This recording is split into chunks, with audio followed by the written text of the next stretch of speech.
You think medieval people just sweated, groaned, and endured summer. Think again. No air conditioning, no fans, no Freon, no smart homes, just stone fabric trees, and a mastery of thermoregulation the 21st century has nearly forgotten. When you panicked during a blackout, they kept ice in the desert at 45 Trosavritsi. When you toss and turn in a heat wave, they slept soundly under cool linen cloth. When your house bakes like an oven, their stone walls silently breathed cool air.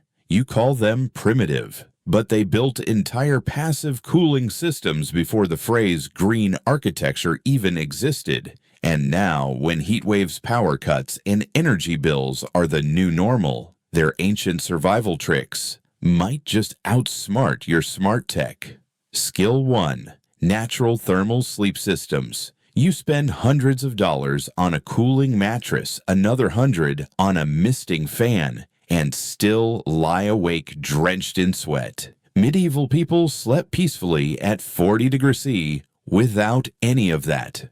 Not because they were tougher, but because they chose the right place, the right material, at the right time. In summer, sleep was fluid. They didn't stay upstairs. They didn't cling to private rooms. They moved their beds with the seasons. Down to cellars where the earth held steady at 18-20, often 10 degrees cooler than above. Their beds weren't heat-trapping memory foam. They used simple bamboo or wooden frames covered in thin straw mats or woven rushes. Not because they were poor, but because this design allowed airflow beneath the body, creating a natural convection breeze around them all night. Raised 30-40 centimeters off the ground, they slept in the coolest air layer in the room, where wind could pass gently through unhindered by walls or clutter. But the smartest trick wasn't the bed. It was a damp linen cloth.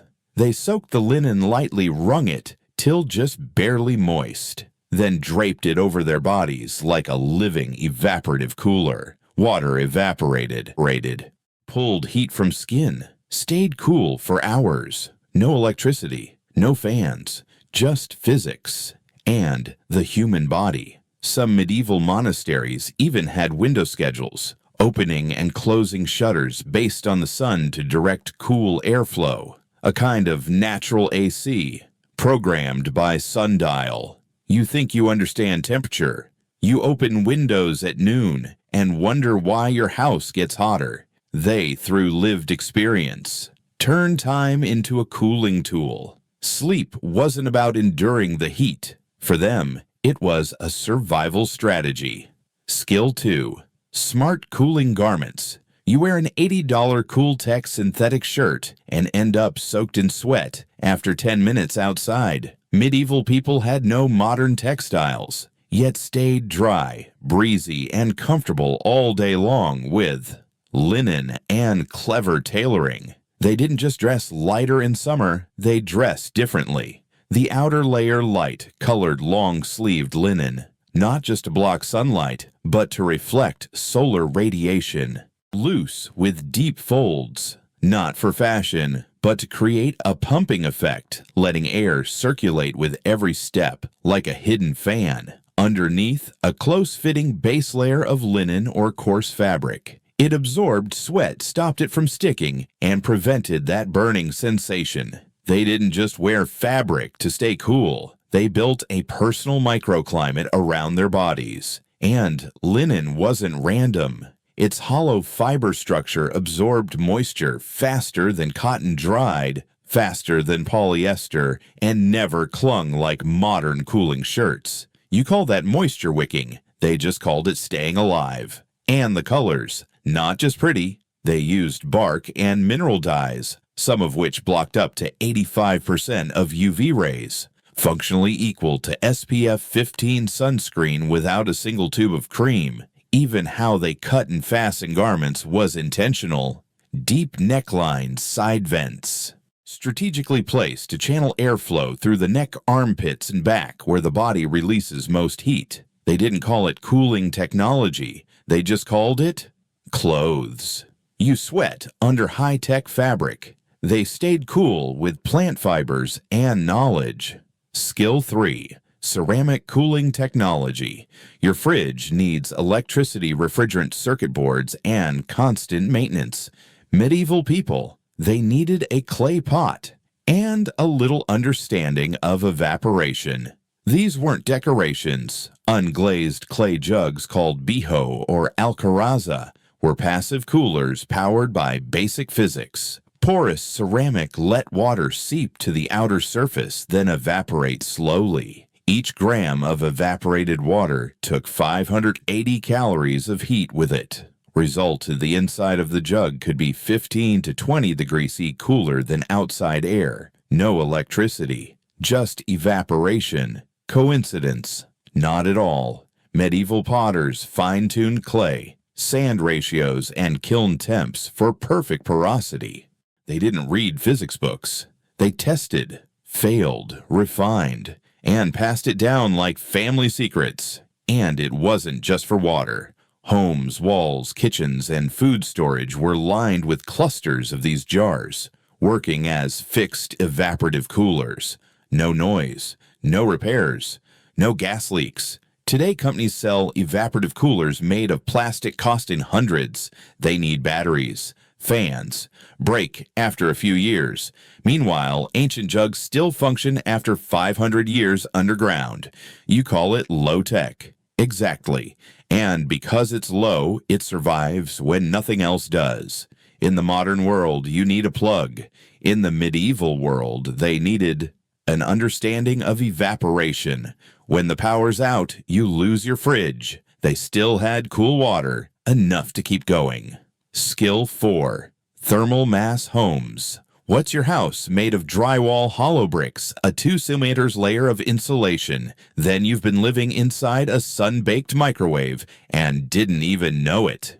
Medieval people had no air conditioning, but they built homes like giant thermal batteries. Stone walls 60 centimeters to over 1 meter thick, usually limestone or sandstone filled with microscopic air pockets, not just for strength, but to absorb heat by day, release it slowly by night, and keep the inside cooler than the world outside. You call it thermal mass. They just called it walls. When the sun blazed at 40 degrees C, the inside stayed steady, around 25 to 27 degrees C, thanks to the stone's thermal delay. No machines, no tech, just a deep understanding of how nature works. In castles and monasteries, certain cold corners where two walls met were always 3 to 5 degrees C cooler. Families shifted their daily routines around the shade. They sat, worked, ate, and slept wherever the coolness was. They didn't try to fight the heat. They flowed around it.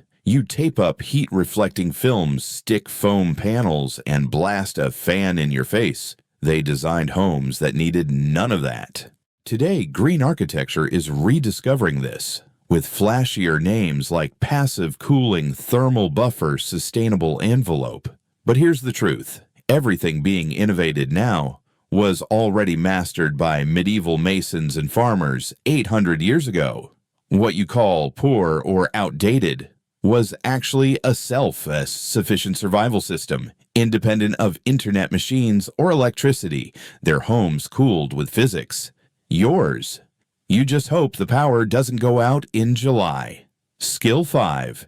Making ice in the desert. 3 hours of blackout, and you already worry melted ice cream, spoiled meat, sour milk. But medieval Persians, they kept solid blocks of ice through the desert's 45 degrees C heat without using a single watt of electricity.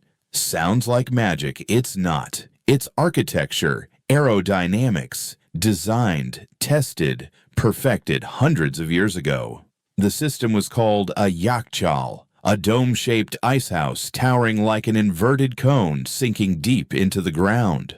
Its thick walls were made from mud mixed with ash, insulating airtight. Inside ran qanats, underground water channels, bringing cool mountain water circulating and cooling the air via evaporation. But the real secret wind, They built wind-catcher towers, badger rising meters high, always facing the dominant wind. Air rushed in, flowed through hidden channels in the walls where it met water and cooled, then sank into the ice chamber below. The whole system ran on gravity and natural convection. No motors, no batteries, no noise, just engineering and a deep humility toward nature. Still skeptical? Try storing ice for an entire summer in the desert. No electricity, no maintenance, no annual rebuilds. Today, modern architects in Iran are reviving these ancient techniques, slashing cooling costs by 80% while keeping humidity and air quality high all season long. What we now call a smart home is just a digital replica of what ancient villagers once saw as common sense. We're not advancing, we're catching up. Skill 6. Green cooling systems. You call green gardens a trend. Medieval people called it air conditioning. Not everyone had stone to build thick walls. Not every region had cool winds. But anyone could plant a tree. And medieval builders turned vegetation into a living climate control system, precise in both placement and purpose. In the Mediterranean courtyard, gardens weren't for flowers. They were the central cooling unit of the home. South-facing walls were draped with grapevines, figs, pomegranates, not by chance. These were thermal shields absorbing sunlight and cooling the wall's surface by up to 30 degrees C. But it wasn't just shade. Plants breathed through their leaves. A mature vine could transpire 20 liters of water per day, cooling the air through pure evaporation. You burn electricity for misting fans. They watered plants, and the plants cooled the entire courtyard. Pathways between buildings were angled to channel breeze, creating wind corridors where temperatures dropped 5 to 7 degrees compared to treeless spaces. Every plant was chosen for its evaporation rate, shade coverage, and seasonal timing. Summer leaves blocked the sun. Winter bare branches let sunlight in to warm the walls. You call that dynamic climate design. They called it smart farming. Even fruit trees were planted tight against walls, not just for easy picking, but because the water-rich fruit absorbed heat before it reached the house. Today, you pave your yards, cut trees for a clean look, then buy air coolers, spray walls with water, and install plastic insulation panels. They used leaves, no copper pipes, no sensors, just an understanding of nature and a willingness to cooperate instead of conquer. Skill 7. Time-based cooling. You fight heat with machines. Medieval people used time. Not because they had no tools, but because they didn't force the body. They flowed with nature's temperature rhythms. Their entire schedule followed the sun, not the clock. Work began at dawn. Rest came at noon.